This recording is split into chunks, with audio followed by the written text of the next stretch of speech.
자, 할렐루야.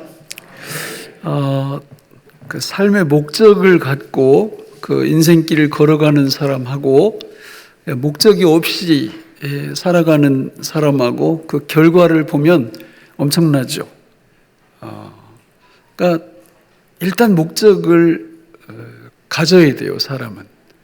그래야 목적을 세워야 그 밑에 목표를 잡게 되고 또 그 밑에 세부 시행 세칙을 갖게 되고, 그러니까 이래서 그 목적을 향해서 쭉 나아갈 수가 있습니다.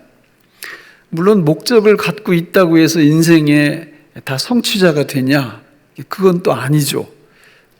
사실 좋은 목적을 세웠다 할지라도 거기까지 가는 길은 그렇게 호락호락하지 않잖아요. 하지만 그렇다고 해서 목적 자체를 안 세운다. 그러면 방향성을 잃어버린 거잖아요. 절대로 앞으로 갈 수가 없어요.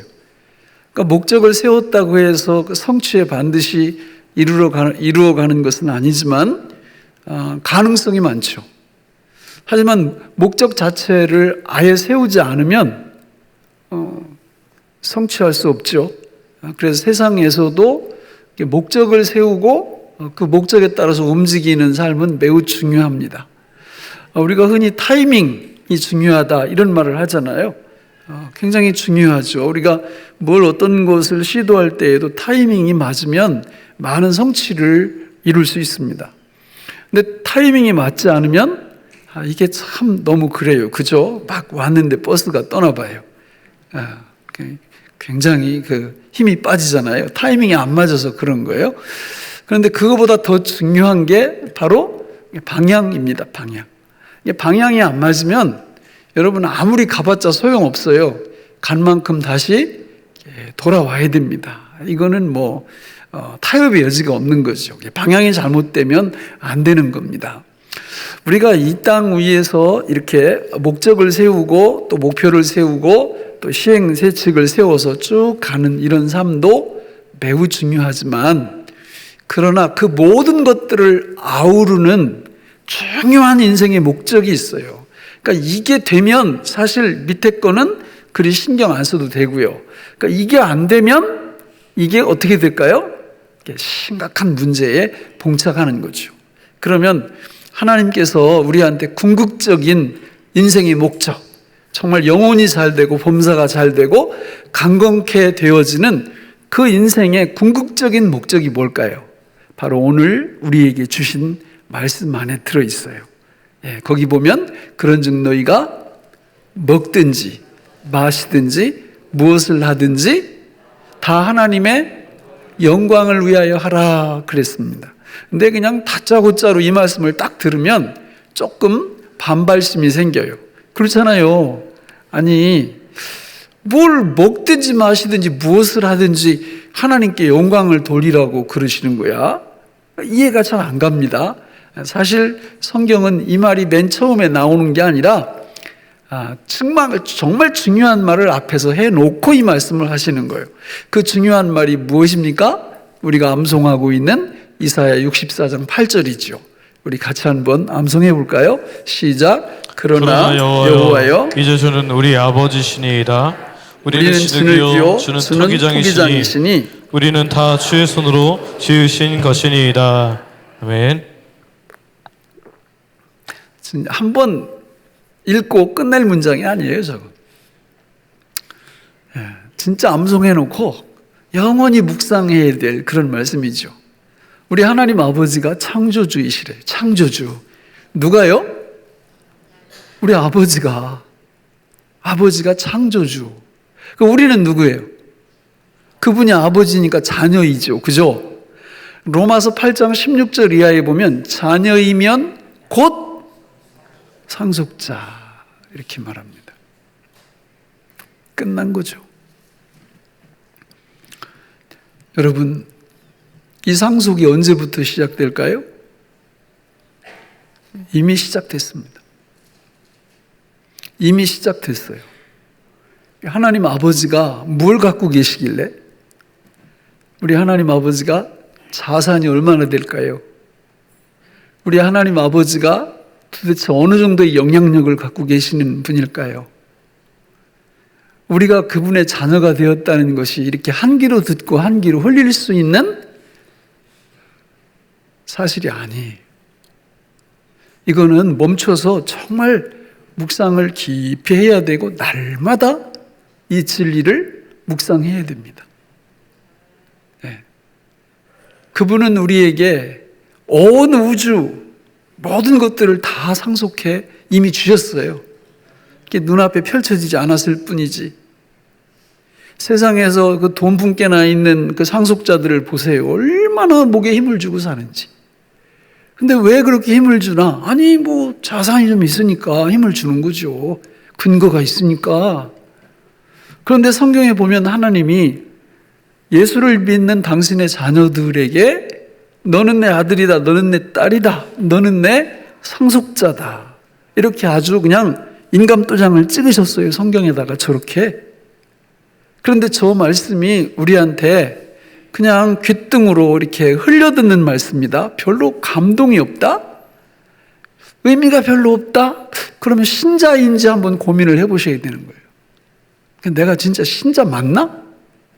신자라면 저 말씀이 우리의 모든 것을 뒤흔들어 놓을 수 있습니다.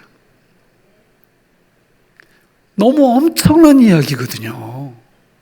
너무 엄청난 이야기. 그래서 저 말을 어느 정도 이해하느냐, 정말 이해하느냐, 진짜 믿느냐, 그때 고린도전서 10장 31절은 부담으로 다가오지 않죠. 같이 읽어볼까요? 시작. 그런즉 너희가 먹든지 마시든지 무엇을 하든지 다 하나님의 영광을 위하여 하라. 그런즉 너희가 먹든지 마시든지 무엇을 하든지 다 하나님의 뭘 위해서 하라고요? 영광. 그러니까 우리는 그러면 저 영광이라는 말을 이해하셔야 돼요. 영광. 저 영광이라는 말은 어렵기도 하고 쉽기도 하고 그래요. 근데 실제로 저게 무슨 뜻입니까? 이렇게 스스로 질문을 해보세요. 이게 아마 이게 잘 대답 못 하실 거예요. 그 책임은 물론 저한테 있겠죠. 진짜 잘 못 하신다면. 제가 잘 안 가르쳐 드렸으니까. 우리가 인품이 훌륭하고 이런 분들을 처음에 만날 때 악수를 하면서 뭐라고 해요? 만나 뵙게 되어서 영광입니다, 이런 말 하잖아요. 그 뜻은 당신같이 인품으로 훌륭하시고 또 이렇게 고귀하신 분을 만나서 저에게는 참 기쁨입니다, 이런 의미거든요. 그러니까 영광이라는 말 속에는 그런 의미도 들어있어요. 근데 성경에서 말씀하고 있는 영광이라는 말은 그렇게 간단하지가 않아요. 아주 깊은 의미가 있는데 이것은 두 종류의 단어가 쓰여요. 구약에서 쓰인 단어가 달라요, 영광이. 또 신약에서 쓰인 영광이라는 단어가 달라요. 구약에서 쓰인 영광이라는 단어는 카봇 혹은 카보드, 카보드라는 말을 줄이면 그냥 카봇 이렇게 해요. 카봇이라는 말이 구약 성경에는 쓰였어요. 신약 성경에는 이건 외우기가 아주 쉬워요. 독사. 뱀 이름이 아니고 헬라어 단어가 독사예요. 독사. 그래서 아하, 이게 성경에서 언급되는 영광이라는 말은 구약에는 뭐라고요? 카봇, 신약에는 독사, 이렇게 쓰였어요. 그래서 그 의미를 우리가 잘 알고 그 의미를 이해할 때 영광이라는 걸 이해할 수 있고 영광을 돌린다는 것도 이해할 수가 있게 되는 거죠. 카봇이라는 말은 뭐냐? 이거는 무게, 무거움 이런 뜻이에요. 무게, 무거움 이런 의미를 갖고 있어요. 그래서 아까 만나 뵙게 되어서 영광입니다, 이럴 때 바로 당신의 인품과 성품이 나한테 이렇게 무거움으로 이렇게 다가옵니다, 이런 의미예요. 인간끼리 쓸 때. 근데 이게 하나님하고 우리와의 관계를 나타낼 때는 하나님의 그 무거움, 하나님의 그 무게가 나한테 딱 이렇게 접근해 오는 거예요. 성령님에 의해서 하나님의 무게가 나한테 이렇게 전달되어 오는 거를 카봇, 이렇게 표현하는 거예요. 그래서 성경에 보면 구약 성경에 이 카봇이라는 말이 굉장히 많은데 오늘 우리가 그 찬송 처음에 부를 때 2장도 보세요. 찬양, 성부, 성자, 성령, 성삼위일체께 영원 무궁하기까지 뭘 돌리세? 영광을 돌리세, 영광을 돌리세. 이게 뭐 보통 많이 나오는 게 아니에요. 찬송가 성경에 영광이라는 단어가 어마어마하게 많이 나오는데요. 우리 시편 19편 1절을 같이 한번 읽어보실까요? 시작. 하늘이 하나님의 영광을 선포하고 궁창이 그의 손으로 하신 일을 나타내는도다. 자, 여러분, 하늘이 하나님의 뭘 선포한다고요? 영광. 이거는 하나님의 무거움이에요. 무거움. 하늘이요, 여러분, 우리 하늘 배웠잖아요. 그건 우리가 논리적으로 이해할 수 있는 세계가 아니에요. 태양계가 있고 이게 1000억 개가 있으면 뭐 은하계가 되고 은하계가 1000억 개가 모이면 다시 이게 우주가, 우리 상상 속의 개념이지 이해할 수 있는 개념이 아니에요. 하늘이 그런 것들을 딱 선포할 때 전능하신 하나님의 무게가, 전지하신 하나님의 무게가 우리한테 이렇게 공격해 들어온다, 우리한테 압도적으로 접근해 온다, 그런 뜻이거든요. 그러니까 저 영광을 우리가 딱 눈치채면 그 앞에 무릎을 꿇지 않을 수가 없게 되는 거예요. 그러니까 이런 거예요. 구약의 카봇이라는 말의 의미는 무게, 무거움. 이게 사람한테 관련될 때는 그분의 뭐 인품이나 성격, 하나님께 관련될 때는 하나님과 관련된 이런 것들이 우리한테 압도적으로 이렇게 밀려오는 거예요. 이게 카봇. 독사는 뭐냐? 독사는 기본적으로 찬양, 명성, 이런 뜻을 갖고 있는데 원래적인 의미는 의견이에요. 의견. 그 사람의 의견, 그 어떤 객체 주체의 어떤 의견을 뜻해요. 그래서 이게 사람과 쓰일 때는 만약에 내가 이 사람의 영광이다, 영광을 돌려야 된다 이분한테, 이러면 이 사람의 뜻을 따른다, 이런 의미를 가져요. 그러니까 하나님께 내가 영광을 돌려드린다, 이런 뜻은 그러면 누구의 뜻을 따른다는 거예요? 하나님의 뜻을 따른다라는 말을 이 독사라는 말이 가지고 있는 것입니다. 그래서 우리 하나님의 백성들이 이 땅 위에서 살아갈 때 실제적인 삶 속에서나 성경을 읽을 때나 항상 영광이라는 말이 나오면 이 두 단어를 늘 잊으시면 안 돼요. 첫째는 뭐라고요? 갑옷. 두 번째는 독사. 이걸 우리가 머릿속에 늘 갖고 있어야 돼요. 이 18세기에 사셨던 조나단 에드워드라는 목사님이 이 갑옷과 그리고 독사를 갖고 정말 멋진 정리를 해놨어요. 하나님의 영광에 대해서. 그래서 이 세 가지로 정리를 해놨는데, 이 영광에는 세 가지 영광이 있다. 성경에, 신구약 성경에 나오는 영광은 세 가지 영광이 있는데 어렵지 않아요. 이게 단어는 어려운데 뜻은 전혀 어렵지 않습니다. 첫째는 하나님의 영광에는 본체적 영광이 있다, 이렇게 정리를 했어요. 본체적 영광. 두 번째는 발산적 영광이 있다, 이렇게 정리를 했어요. 발산적 영광. 세 번째는 효과적 영광이 있다, 이렇게 또 정리를 했어요. 효과적인 영광. 그러니까 이게 무슨 뜻이냐? 하나님의 영광에는 갑옷과 독사가 있는데 이게 세 종류로 구분을 할 수가 있다. 첫째는 무슨 영광이라고요? 본체적 영광. 이게 뭐냐면 요즘 우리 하나님의 이름 수요일마다 배우고 있잖아요. 그런데 하나님의 이름은 엘로임, 엘엘리온, 엘로이, 엘샤다이, 또 뭐 아도나이 뭐 이렇게 쭉 갈 때 그게 하나님의 성품과 특성을 나타내거든요. 그러니까 그 자체가 하나님께 뭐가 된다는 거예요? 영광이 된다, 그런 뜻이에요. 하나님은 전지전능, 영원, 편재, 그리고 불변, 사랑, 진노, 질투, 또 인도, 보호, 공급, 이런 하나님의 속성들 자체가 뭐가 된다? 영광이 된다. 요걸 일컬어서 무슨 영광? 본체적 영광이라, 이렇게 말을 하는 거예요. 전혀 어렵지 않잖아요. 그죠? 본체적 영광이라는 뜻이. 두 번째 하나님의 영광은 발산적 영광이다. 이게 무슨 뜻이냐? 첫 번째가 발산되는 거예요. 본체적 영광이 이 세상으로 드러나는 거예요. 그러니까 하나님의 전능, 영원, 편재, 불변, 이런 하나님의 위대하신 성품과 능력들이 이 땅 위에 펼쳐져 나오는 것을 일컬어서 발산적 영광이라, 이렇게 말하는 거예요. 예를 들면 여러분, 하나님이 천지창조를 하셨어요. 그래서 우리가 이게 지구를 보고 강을 보고 바다를 볼 때 막 탄성을 지르잖아요. 그죠? 여러분 나이아가라 폭포 가보셨어요?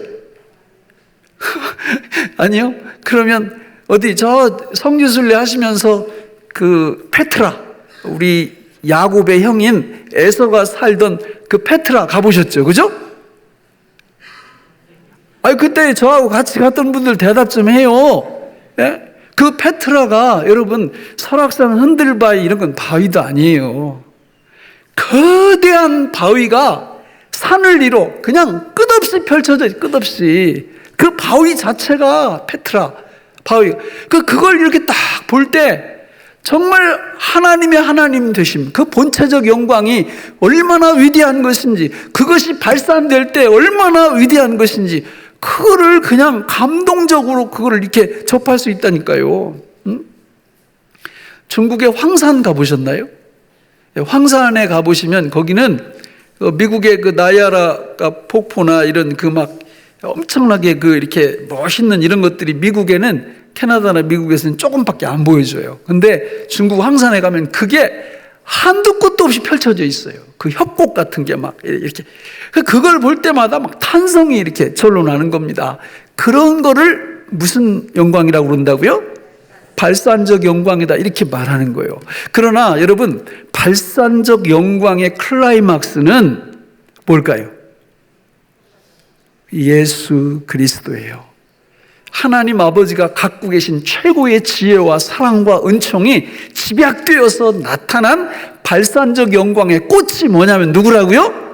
예수님이에요. 예수님. 우리가 그냥 영원히 배워야 될, 영원히 공부해야 될 위대한 하나님의 영광이 예수님이라 그 말입니다. 그러니까 이게 발산적 영광이고, 마지막 세 번째 뭐예요? 효과적인 영광, 유효적 영광 이렇게 부르기도 하는데, 효과적 영광은 뭐냐면 쉬워요. 하나님의 본체적 영광이 발산됨으로 오늘 나에게 어떤 효과를 가지고 오냐, 어떤 축복을 가지고 오냐, 이걸 일컬어서 효과적 영광이라 이렇게 말을 하는 거예요.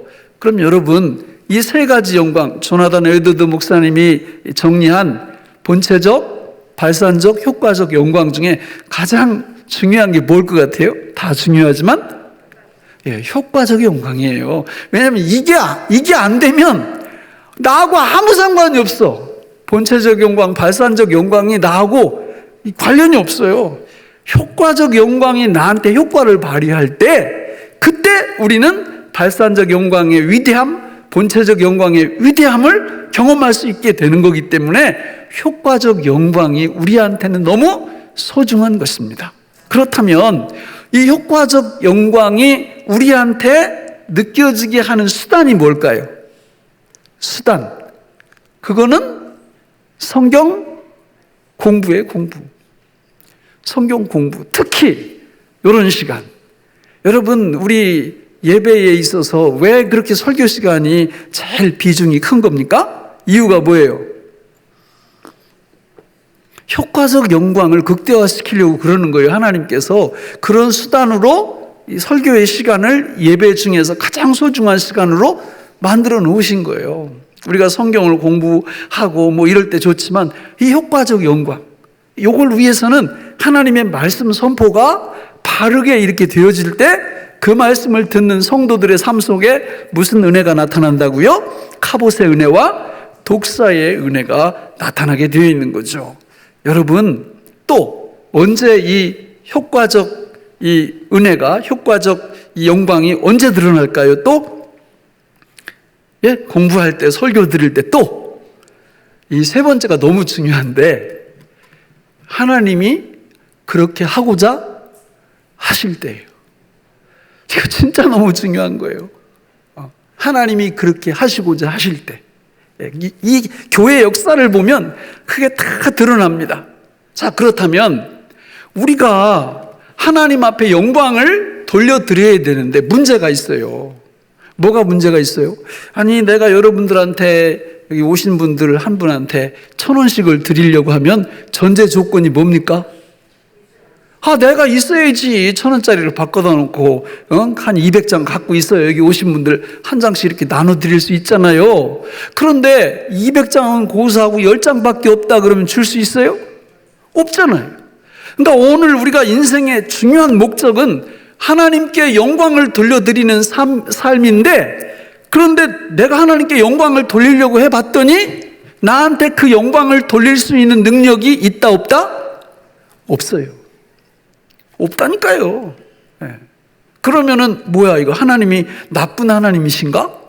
아니, 내가 그분께 영광 돌릴 수 있는 능력도 없는데 어떻게 나한테 영광을 돌리라고 그러시는 거야? 이렇게 물음표가 붙어야 되죠. 그러나 성경을 공부해 보면 우리 하나님은 절대 나쁜 하나님이 아니세요. 능력도 안 주고 명령하시는 분이 절대 아니세요. 하나님은 이미 우리한테 영광 돌릴 수 있는 능력을 주신 줄로 믿습니다. 자, 뭘 보면 알 수 있느냐? 자, 여러분 성경 고린도전서 2장 6절 7절을 우리 같이 한번 보겠습니다. 시작. 그러나 우리가 온전한 자들 중에서는 지혜를 말하노니 이는 이 세상의 지혜가 아니요 또 이 세상에서 없어질 통치자들의 지혜도 아니요 오직 은밀한 가운데 있는 하나님의 지혜를 말하는 것으로서 곧 감추어졌던 것인데, 하나님이 우리의 영광을 위하여, 자, 하나님이 우리의 뭘 위하여? 우리의 영광을 위하여 먼저, 언제요? 만세 전에 미리 정하셨다. 저기 문맥을 쭉 앞뒤로 읽어보면 지혜라는 말이 한 4번 나오고요. 그 지혜를 추적해 들어가 보면 저분이 누구냐면 예수님이에요. 예수님. 하나님은 예수님을 뭘로 생각하시는 거예요? 당신의 백성들에게 주실 갑옷과 독사로 생각하신 거예요. 그리고 그 계획을 언제 세워놓으셨다고요? 만세 전에 이미. 그래야 우리가 그분께 영광 돌리는 삶을 살 수가 있어요. 저 영광을 받지 않으면, 저 영광을 경험하지 않으면 우리는 절대로 하나님 앞에 영광 돌릴 수 없습니다. 하나님은 그걸 아시고 먼저 우리에게 예수님이라는 영광 덩어리를, 영광 자체를 우리한테 먼저 돌려주시고 그 영광을 받은 후에 다시 하나님 앞에 영광을 돌리게 하시려고 계획을 언제 세우셨다고요? 만세 전에, 창세 전에 세우셨다라는 거예요.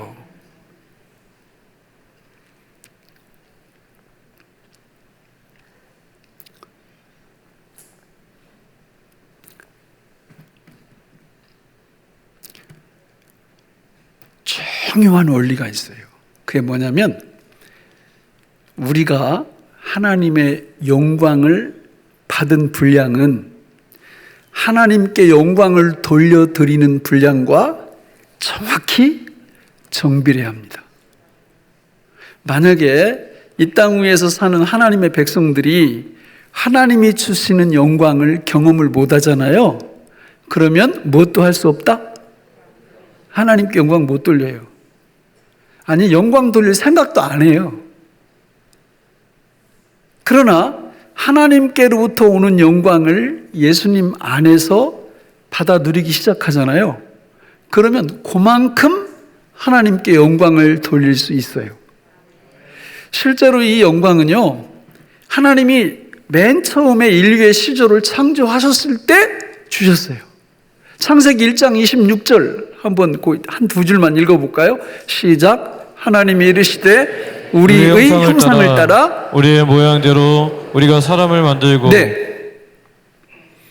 그렇게 만들고 우리한테 땅을 다스리고 정복하여 쭉 명령을 주시잖아요. 근데 그때 하나님이 우리를 그냥 창조하신 게 아니라 어떻게 지으셨다고요? 그분의 형상과 모양대로. 이 자체가 뭐예요? 우리를 영광을 부어주신 거예요. 영광을. 그런데 아담과 하와가 그 영광을 간수합니까? 간수 못해요. 왜요? 죄 짓고 나서 그 영광을 날려버리고 그리고 에덴 동산에서 추방되지요. 그런데 하나님의 이 사랑은 포기하지 않아요. 이유가 뭡니까? 그 영광을 우리한테 주시려고 언제 계획하신 거예요? 빤세 전에 계획하셨기 때문에 아담과 하와가 실패했다 해서 하나님의 계획이 없어지는 게 아니에요. 실제로 타락하는 장이 창세기 3장인데 창세기 3장에 보면 하나님의 영광을 다시 부어주겠다는 약속이 나와요. 그리고 그 사람을 찾다가 믿음의 조상인 누구를 찾아내요? 아브라함을 찾아내요. 여러분, 아브라함이 자기가 잘나서 하나님 앞에 충성돼서 하나님 앞에 거룩해서 부름받았습니까? 아니에요. 아브라함 부름받을 때 우상 장사했어. 우상 비즈니스. 우상 만들어가지고 그걸로 밥 먹고 살던 사람이에요. 근데 하나님의 사랑이 강권적으로 아브라함을 불러내신 거예요. 누구하고 비슷해요? 우리하고 비슷하지. 우리가 언제 예수님 믿을 때 그분 앞에 무슨 선행을 베풀고 이래서 우리가 부름받았습니까? 맨날 아침부터 저녁까지 잘하는 건 죄 짓는 것밖에 없고 이렇게 살던 우리를 하나님이 불러내신 거 똑같은데, 그 아브라함의 후손들이 이스라엘 백성이에요. 근데 이스라엘 백성들이 역시 밥 먹고 뭐만 해요? 죄만 져요. 그래서 저기 사무엘상 우리 4장에 보면은 19절부터 쭉 22절을 보면 무슨 얘기가 나오느냐면, 엘리 제사장 때에 블레셋하고 전쟁이 붙는데요, 막 그 엘리 제사장의 아들인 비느하스하고 이렇게 나가서 하나님의 언약궤까지 끌고 나가서 싸우다가 언약궤도 뺏기고 비느하스도 죽어요. 그런데 비느하스의 아내가 아이를 낳다가 죽어가면서 그 아이의 이름을 뭐라고 줘요? 이가봇이라고 쳐요. 근데 그 뜻이 뭐예요? 영광이 이스라엘에게서 떠났다, 그런 뜻이에요. 그러니까 죄 때문에 역시 거기서도 영광이 떠나가는 거예요. 그리고 이스라엘 나라가 세워져 가지고 하나님은 계속 영광을 부어주시는데, 그러다가 이스라엘 백성들이 죄 짓고 회개 안 하니까 나중에 저 에스겔서에 가보면 에스겔서 10장 19절 이하에 쭉 보면요, 우리 한번 그거 잠깐 읽어볼까요? 그룹들이 날개를 들고 내 눈 앞에 땅에서 올라가는데 그들이 나아갈 때에 바퀴도 그 곁에서 함께하더라. 그들이 여호와의 전으로 들어가는 동문에 머물고 이스라엘 하나님의 영광이 그 위에 덮였더라. 이스라엘 하나님의 영광이 어디 머물렀다고요? 동문. 그러니까 성읍 안에 아직까지 영광이 있는 거예요. 그렇죠? 영광이 거기 있어요. 그런데 그 다음 구절은 11장 22절 이하를 한번 보세요. 같이 읽어볼까요? 그때에 그룹들이 날개를 드는데 바퀴도 그 곁에 있고 이스라엘 하나님의 영광도 그 위에 덮였더니 여호와의 영광이 성읍 가운데에서부터 올라가 성읍 동쪽 산에 머무르고. 여러분, 여호와의 영광은 예루살렘 성 안에 백성들과 같이 계셨어요. 계속 영광 중에 거하셨는데 이 백성들이 계속 죄를 짓고 회개를 않고 이러니까 그 영광이 지금 어떻게 하고 있어요? 점점 떠나가고 있어요. 이렇게 떠나가고 있는 모습이 나오는데, 저걸로 에스겔서가 끝나지 않고 에스겔서는 복음, 희망, 소망으로 끝납니다. 저 41장에 보면은 우리 다시 한번 띄워보세요. 43장 1절 6절에 보면 어떻게 영광이, 자, 읽어볼까요? 그 후에 그가 나를 데리고 문에 이르니 곧 동쪽을 향한 문이라. 이스라엘 하나님의 영광이 동쪽에서부터 오는데 하나님의 음성이 많은 물소리 같고 땅은 그 영광으로 말미암아 빛나니 그 모양이 내가 본 환상 곧 전에 성읍을 멸하러 올 때에 보던 환상 같고 그 발강가에서 보던 환상과도 같기로 내가 곧 얼굴을 땅에 대고, 거기까지만 읽어요. 지금 저 말의 핵심은 뭐냐면 떠나셨던 여호와의 영광이 지금 어떻게 하고 있다는 거예요? 다시 오고 있어요. 오고 이스라엘은 망해가는데 에스겔 선지자가 저 환상을 보고 있는 겁니다. 그리고 저 여호와의 영광이 백성 중에 들어오는 저것을 완벽하게 실행시킨 분이 누구라고요? 그 예수님이에요. 그 말이 요한복음 1장 14절이거든요. 같이 읽어보겠습니다. 시작. 말씀이 육신이 되어 우리 가운데 거하심에 우리가 그의 영광을 보니 아버지의 독생자의 영광이요 은혜와 진리가 충만하더라. 예수님의 이 땅에 오심은 저런 구약적인 수많은 이야기들을 갖고 있는 거예요. 이스라엘 백성들이 죄를 지을 때마다 그들을 떠나갔던 영광이 에스겔서에서 다시 회복될 것을 환상 중에 예언하신 후에 예수 그리스도의 이 땅에 오심으로 영광의 온전한 회복이 되었음을 우리한테 알려주시는 겁니다. 그리고 그 영광의 역사, 독사, 그리고 카봇의 역사가 지금도 수없이 이 세상에서 일어나고 있어요. 가장 눈에 띄는 역사는 뭡니까? 불신자들이 회개하고 돌아와. 이거요, 전도한다고 되는 게 아니에요. 전도 많이 해봤잖아요. 잘 안 되잖아요. 그런데 어느 날 보면 전도할 때 또 되네? 막 회개가 일어나네? 아니 어떤 사람은 전도도 안 했는데 막 천부의 의지업 손 들고 옵니다. 이러고 와요. 우리 교회 지금 그런 분들 많아요. 새가족 들어오면 깜짝깜짝 놀랍니다. 아니 어떻게 나오셨어요? 교회 가자 얘기를 들었대. 그런데 다른 거는 설명할 방법이 없네. 잘 들어보면 뭐가 임한 거예요 그분한테? 카봇과 독사의 영광이 강권적으로 그분한테 임한 겁니다.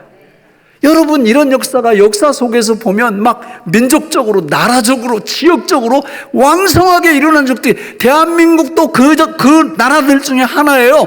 이걸 일컬어서 신학적 용어로 대부흥이다 이렇게 얘기하는 거예요. 대부흥.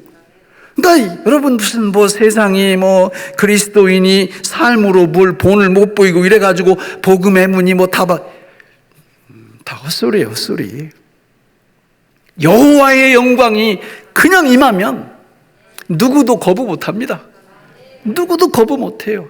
사도 바울 같은 경우 보세요. 그 사람이 이뻐가지고 불렀어요. 예수님 믿는 사람 잡아 죽이는 사람이었는데 하나님의 영광이 확 임해버리니까 그대로 고꾸라져 버리잖아요.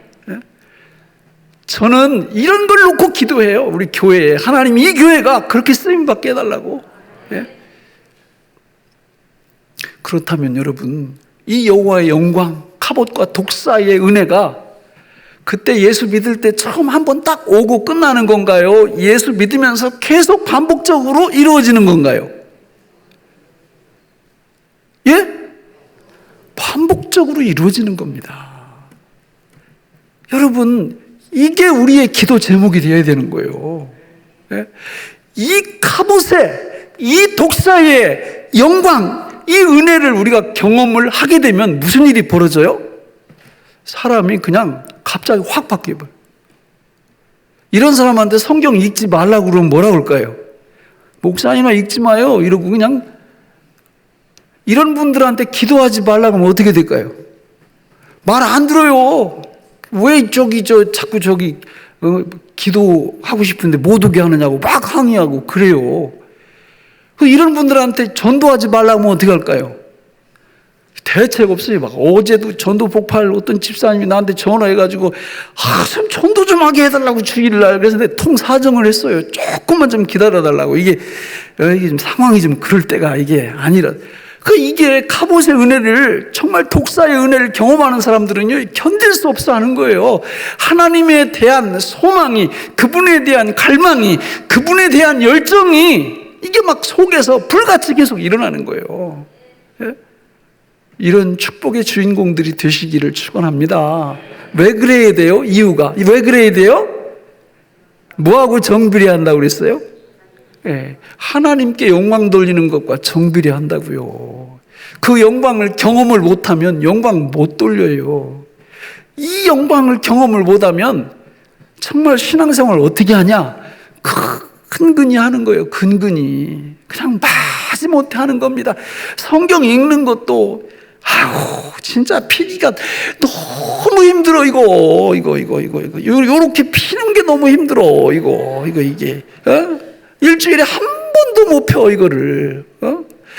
주보에 새벽을 깨웁시다. 여기다 이렇게 해도, 몸이 천근만근 못 나와. 정말 근근히. 여러분, 복음 전하면 거기 온통 상급이 다 거기 딸려 있습니다. 아무리 얘기해도 예수님 믿은 지 20년이 지났는데도 그냥 혼자 근근히 믿을 뿐이에요. 그게 너무 안타까운 거예요. 이거 너무 안타까운 거예요. 신앙생활은 그렇게 하는 거 아니에요. 뭘 받아야 돼요? 영광, 갑옷과 독사의 은혜를 여러분 이런 걸 구하셔야 되는 거예요. 하나님 앞에. 하나님, 저한테 갑옷의 은혜, 저한테 독사의 은혜, 이거 주세요. 이거 주세요. 하나님, 내 신앙생활이 물에 물 탄 듯, 술에 술 탄 듯 더 이상 이렇게 하지 않게 도와주시고 위대한 부흥의 역사에 내가 참여할 수 있도록 하나님 도와주세요. 이렇게 기도하셔야 돼요. 이게 안 되면은 이런 것 때문에 금식하셔야 되는 거고, 이런 것 때문에 철회하셔야 되는 거고. 왜? 하늘에서 풀리면 어디서도 풀려요? 땅에서도 풀리는 거예요. 하늘에서 풀리면. 예? 이 땅에서 살아가면서 영혼이 잘 되고 범사가 잘 되고 강건케 되어지는 축복은 여기서 결정되는 게 아니라 하나님과의 관계에서 결정되는 줄로 믿습니다. 하나님이 주시는 이 갑옷과 독사의 은혜가 우리한테 임하면 하나님이 복을 안 주실 수가 없어요. 예. 그걸 어떻게 우리 그 복을 어떻게 피해? 복을 못 피해요. 하나님이 가만 놔두질 않으세요. 예? 이 축복의 길이 우리 앞에 훤하게 뚫려 있어요. 그래서 고린도전서 여기 저 10장 31절은 그런즉 너희가 먹든지 마시든지 무엇을 하든지 다 하나님의 영광을 위하여 하라. 이거는 우리를 압박하고 우리에게 부담스럽게 하시기 위해서 이런 말씀을 주신 게 절대 아니라 상속자로서 내가 너희들에게 준 이 놀라운 은혜와 축복을 요걸 통해서 마음껏 누려와라. 이래서 주신 겁니다. 예? 예수님을 믿고 하나님을 섬기는 생활은 지지부진하고 진부한 생활이 아니에요. 우리 심령 중심에서부터 활화산처럼 솟구쳐 오르는 하나님의 능력, 성령의 강력한 능력이 우리에게 있게 돼 있어요. 이런 게 없을 때 하나님 앞에 부르짖고 기도하고 죄 때문에 그런 게 물러갈 수 있으니까 죄 졌으면 회개하고 회복하고 이러면서 우리 주님이 주신 이 영광스러운 상속자의 삶을 여기서부터, 이 땅에서부터 살아가게 되어 있는 것입니다. 저는 우리 교회에 나오는 모든 분들이 근근히 마지못해서 이런 분들은 한 분도 없기를 바랍니다. 기도하겠습니다. 하나님 아버지, 오늘 우리에게 주신 이 말씀이 생명의 양식이 되게 하여 주옵소서. 예수님 이름으로 기도하옵나이다. 아멘.